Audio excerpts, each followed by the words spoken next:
Before modern medicine, before antibiotics, before anyone understood germ theory, kings and princes died from diseases that today would require a simple prescription. A warrior king who conquered nations was destroyed by dysentery. A crusader prince died within 24 hours of the first symptom. The daughter of William the Conqueror perished in less than 12 hours from an infection that struck without warning. What follows are 9 royal deaths, where wealth, power, and privilege provided no protection against invisible enemies that killed with terrifying speed and unspeakable suffering. William the Conqueror's daughter, 12 hours to death, May 27, 1085. Castle Acre, Norfolk, England. Gundred de Warenne, daughter of William the Conqueror, was the wife of William de Warenne, a powerful Norman nobleman who had been granted vast estates for his loyalty during the invasion of England. That morning, Gundred had risen early, attending to household matters as she normally did. By midday, she was seated for a meal when attendants noticed a sudden change in her complexion. Within an hour, her skin had become flushed with fever. Physicians were summoned immediately, but what they found was baffling. Gundred's temperature rose with alarming speed. The heat from her skin could be felt without touching it. Her breathing became rapid and shallow, each exhale a struggle against the inferno building inside her body. Medical texts from the time describe a poisoning of the blood that could strike without warning. Modern doctors suspect typhus, or a virulent strain of dysentery, had infected her system. Whatever the cause, it worked with devastating efficiency. Her organs began to fail one by one, a cascade of internal collapse that no medieval medicine could halt. By evening, Gundred was delirious. Her body alternated between violent convulsions and moments of terrifying stillness. Attendants tried to cool her with damp cloths, but her fever only climbed higher. Her skin began to develop a mottled purple discoloration, starting at her extremities and moving inward. Witnesses reported that she remained conscious through much of the ordeal, her eyes open and aware as her body betrayed her. She could feel every moment of her system's rebellion. Blood began to seep from her nose and mouth, a sign that the infection had damaged her internal tissues beyond repair. Castle servants were kept at a distance, fearful that whatever struck her might spread. Only her husband and personal physician remained at her bedside. Just before midnight, after less than 12 hours of illness, Gundred's heart finally surrendered. The daughter of the man who conquered England could not conquer the invisible enemy within her own blood.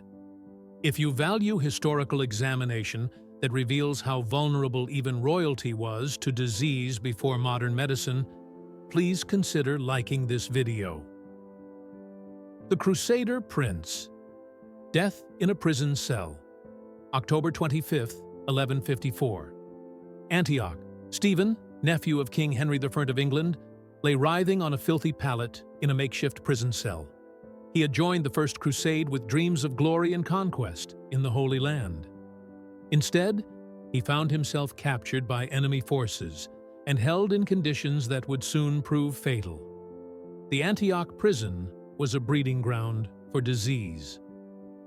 Human waste collected in corners. Rats scurried freely across the stone floors.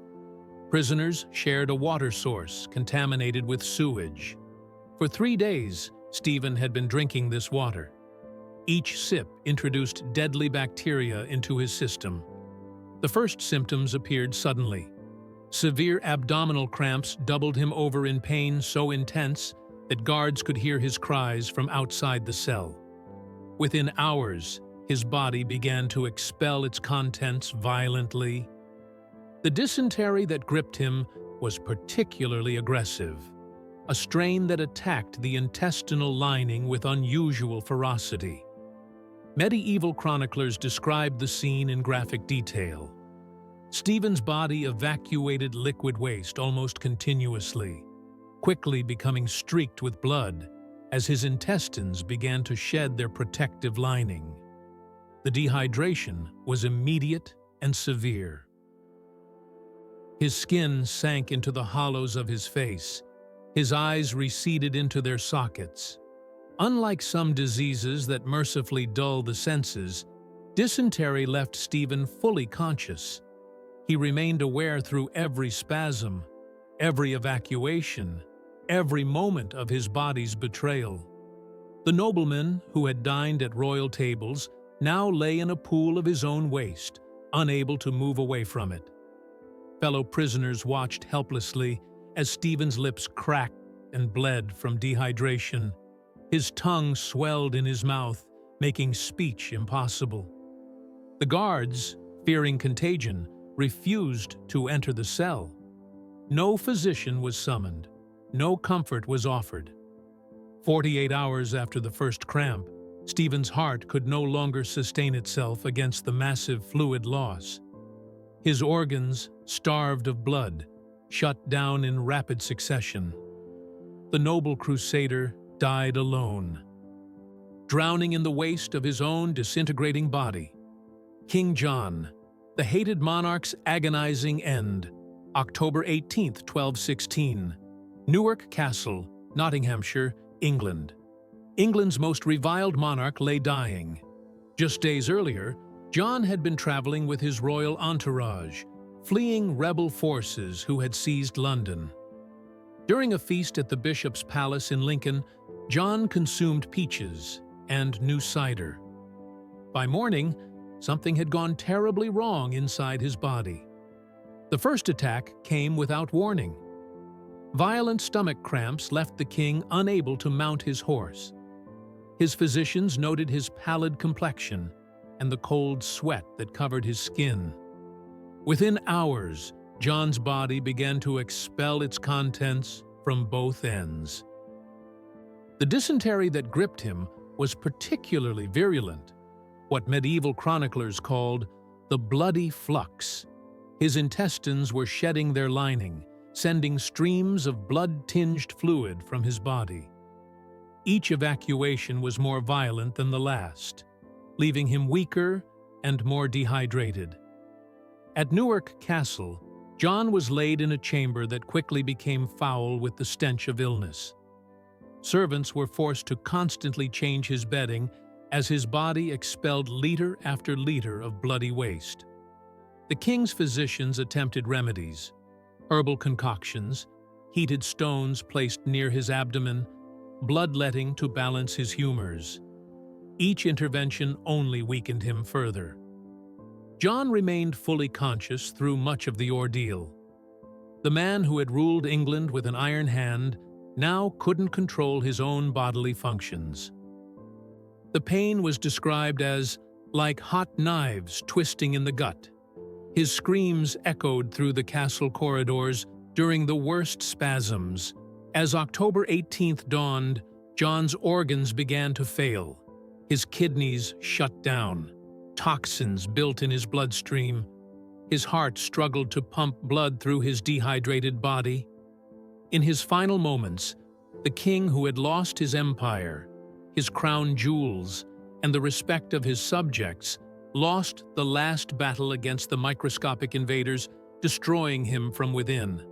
The Crusader Prince and the Plague, August 3, 1270. Outside Tunis, North Africa. John Tristan, son of King Louis IX of France, woke in his tent with a strange pain in his armpit. He had joined his father on yet another ill-fated expedition to the Holy Land. The Crusader camp sprawled across the North African coastline. Thousands of European soldiers packed together in sweltering heat. By midday, the pain had intensified. A small, hard lump had formed where the discomfort began. Medieval physicians called these swellings buboes, though they didn't understand their significance. John's personal doctor examined the growth with concern, but assured the prince it was likely a minor infection from the harsh conditions. Within hours, the truth became horrifyingly clear. These deaths reveal how rapidly medieval diseases could kill, even with physicians present. What do you think was the most terrifying aspect of medieval medicine's powerlessness? Share your thoughts in the comments. The lump grew rapidly, turning an angry purple-black as it swelled to the size of an egg. Similar buboes appeared in John's groin and neck, each one more painful than the last. His skin burned with fever, reaching temperatures so high that attendants couldn't keep their hands on his flesh for more than a few seconds. The plague had entered the Crusader camp. What modern scientists would later identify as Yersinia pestis was multiplying exponentially in John's lymphatic system. The bacteria released toxins that triggered a systemic inflammatory response, causing his blood vessels to leak and clot simultaneously. By evening, black patches appeared on John's extremities as small blood vessels ruptured beneath his skin. His breathing became labored, each inhalation a desperate gasp as his lungs filled with fluid. Despite the agony, he remained conscious, his eyes wide with terror as he watched his own body turn against him. King Louis was summoned to his son's tent, but quarantine measures kept him at a distance. The camp fell silent as word spread of the prince's condition. Other soldiers began checking their own bodies for similar swellings. In the early hours of August 4th, less than 24 hours after the first symptom appeared, John Tristan's organs failed in rapid succession. Blood pooled in his tissues. Oxygen couldn't reach his brain. His heart finally surrendered to the bacterial siege. Boccaccio, the Plague Chronicler's Slow Death, December 21st, 1375. Certaldo, Italy. Giovanni Boccaccio, the celebrated Italian author of the Decameron, sat propped up on pillows in his modest home. The writer who had famously chronicled the horrors of the Black Death was now facing his own medical nightmare. For months, Boccaccio had been fighting a mysterious wasting illness that consumed his body from within. Visitors who had known him in his prime barely recognized the skeletal figure before them. His once robust frame had withered, the skin hanging loose on his bones like a garment several sizes too large. What modern doctors would likely diagnose as tuberculosis or a chronic gastrointestinal disease had been methodically destroying his tissues for over a year. The deterioration followed a cruel pattern. Each morning, Boccaccio would wake drenched in sweat, his nightclothes soaked through despite the winter chill. By midday, a fever would take hold, climbing steadily until his mind clouded. Evenings brought the racking cough that tore at his lungs and brought up blood-streaked phlegm that he carefully concealed from visitors. Unlike the plague he had documented, which killed within days, Boccaccio's illness took its time. Each week saw another small capability lost. First, his regular walks through Certaldo became impossible. Then riding for more than a few minutes exhausted him. Finally, even sitting upright required assistance. The writer's fingers, once capable of producing some of Italy's most magnificent prose, had become twisted and swollen. His breath came in shallow gasps that never satisfied his lungs' demand for air. Most distressing for the great observer of humanity was watching his own decline with perfect clarity. The disease had not dulled his mind. Boccaccio documented his symptoms with the same precision he had used to describe the plague decades earlier. On that December evening, as darkness fell over Certaldo, Boccaccio's body finally surrendered. A violent coughing fit ruptured weakened blood vessels in his lungs. He choked on his own blood, unable to clear his airway. conscious until the very end, as he suffocated within sight of his greatest works, lining the shelves around him. Henry V, the warrior king destroyed by dysentery, August 31st, 1422, Château de Vincennes, near Paris. England's warrior king lay dying. Henry V, the victor of Agincourt and conqueror of much of France, had been besieging the city of Meaux when the first symptoms appeared. The 35-year-old monarch had seemed invincible on the battlefield, but the microscopic enemy invading his body would prove unstoppable. The dysentery began suddenly during a war council meeting. Henry excused himself as cramps twisted his intestines, a burning sensation spreading through his abdomen. Within hours, his body was expelling liquid waste with alarming frequency. Each evacuation was more violent than the last, quickly becoming streaked with blood as the infection ravaged his intestinal lining. Royal physicians applied standard treatments, herbal compresses on the stomach, bloodletting to balance his humors, various potions meant to bind the bowels. These medieval remedies not only failed to help, but likely hastened his decline. The bloodletting further weakened an already dehydrated body, while the binding agents trapped toxins that should have been expelled. By the third day, Henry could no longer rise from his bed. The sheets beneath him had to be changed hourly, soaked through with blood-tinged fluid and sweat. The man who had commanded thousands on the battlefield couldn't command his own bodily functions. Courtiers winced at the stench that filled the royal chamber, a smell so foul that chroniclers mentioned it specifically in their accounts. Henry remained lucid through much of his ordeal, aware of the cruel irony of his situation. The king who survived arrow wounds at Shrewsbury and led charges against French knights was being destroyed by an invisible enemy. His lips cracked from dehydration, his tongue swelled, his eyes sank into their sockets as his body consumed itself from within. On the evening of August 31st, after a week of suffering, Henry's organs began to shut down in sequence. His kidneys failed first, then his liver. Toxins built up in his bloodstream, causing his extremities to turn black.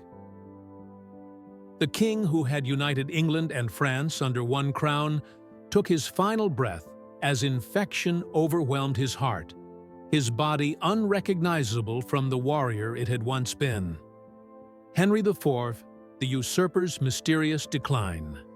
March 20th, 1413. Westminster Abbey, London. England's first Lancastrian king drew his final breath in the Jerusalem chamber. Henry IV had seized the throne 14 years earlier, but for the last decade of his life, a mysterious illness had been seizing him in return. What began as occasional fainting spells had transformed into a constellation of horrifying symptoms that medieval medicine could neither explain nor treat. The progression was merciless and methodical. First came the skin lesions, crusty, oozing patches that appeared without warning on his face and hands. Court physicians applied poultices of herbs and animal fat, but the lesions spread, creating a mask-like appearance that made courtiers recoil. The skin around these wounds would flake away, leaving raw, weeping tissue exposed to the air. Then came the seizures. Without warning, the king's body would stiffen, his back arching unnaturally as his limbs thrashed against invisible restraints. Foam would bubble from his lips, sometimes tinged with blood where he had bitten through his tongue. Each episode left him weaker, his mind cloudier, his speech more slurred. Modern doctors suspect epilepsy, possibly triggered by a brain lesion or advanced syphilis. By the winter of 1413, Henry could no longer appear in public. The man who had overthrown a king was now confined to darkened chambers, his body emaciated, his once commanding voice reduced to a whisper. The smell from his deteriorating flesh became so offensive that even his most loyal attendants could only stay in his presence for short periods. Most disturbing was Henry's awareness throughout his decline. Between seizures, his mind remained sharp enough to understand what was happening to him. He recognized the fear in his servants' eyes, the careful way they avoided touching his diseased skin, the hushed conversations that stopped when he entered a room. On that March evening, as candles illuminated the Jerusalem chamber, Henry asked to be positioned facing the altar. A particularly violent seizure gripped him, lasting longer than any before. When it finally released him, the king's heart had been strained beyond its limits. The usurper who had lived by force died by it, his body convulsing one final time before falling still. Epilogue: The Democracy of Disease. These 9 royal deaths span nearly 3 centuries and stretch from England to the Holy Land, from France to Italy. Yet they share common characteristics. Wealth provided no protection, physicians were powerless, and death often came with terrifying speed or prolonged suffering. Gundred died in 12 hours. Stephen died alone in a prison cell. King John screamed as dysentery destroyed him. Prince John Tristan died within 24 hours of the first plague symptom. Boccaccio wasted away over months. Henry V died despite being surrounded by the best physicians in Europe. Henry IV suffered a mysterious decade-long decline. The Black Prince endured 10 years of gradual destruction. These deaths reveal several truths about medieval medicine and mortality. First, disease was democratic.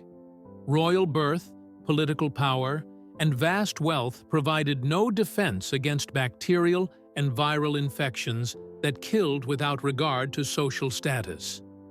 Second, medieval physicians were largely helpless. Their treatments, bloodletting, herbal poultices, binding agents, often made conditions worse rather than better. They worked from theory rather than understanding, attempting to balance humors rather than fighting pathogens they couldn't see or comprehend. Third, many medieval diseases killed with horrifying speed. Gundred and Prince John Tristan both died within 24 hours of the first symptom. There was no time for elaborate treatments, no opportunity for recovery, just rapid physiological collapse. Fourth, other diseases killed slowly, allowing victims to watch their own decline with perfect clarity. Boccaccio and the Black Prince both endured prolonged wasting illnesses that destroyed their bodies while leaving their minds intact to observe the process. Fifth, the lack of germ theory meant no one understood contagion, quarantine, or sanitation. Crusader camps packed thousands of soldiers together in perfect conditions for disease spread. Prisons mixed contaminated water with human waste. Even royal palaces lacked basic hygiene that might have prevented some infections. Sixth, the suffering was immense. Medieval sources describe screams, the stench of diseased flesh, blood seeping from orifices, bodies convulsing, fever-induced delirium. Death was rarely quick or peaceful. Modern medicine has transformed these previously fatal conditions into manageable ailments. Bacterial dysentery responds to antibiotics and rehydration therapy. Bubonic plague can be cured if caught early. Tuberculosis requires extended treatment, but is no longer a death sentence. The gap between medieval and modern mortality reveals how recently, in the scope of human history, disease ceased to be an unavoidable terror that could strike anyone, regardless of power or privilege. These royal deaths remind us that for most of human history, A simple infection could kill a king as easily as a peasant. The invisible world of bacteria, viruses, and parasites was the great equalizer, one that wealth, armies, and crowns could not defend against. If this examination of how disease killed medieval royalty revealed the powerlessness of pre-modern medicine, please like this video, share your reflections in the comments, and subscribe for more historical documentaries that explore the harsh realities of the past. Thank you for watching.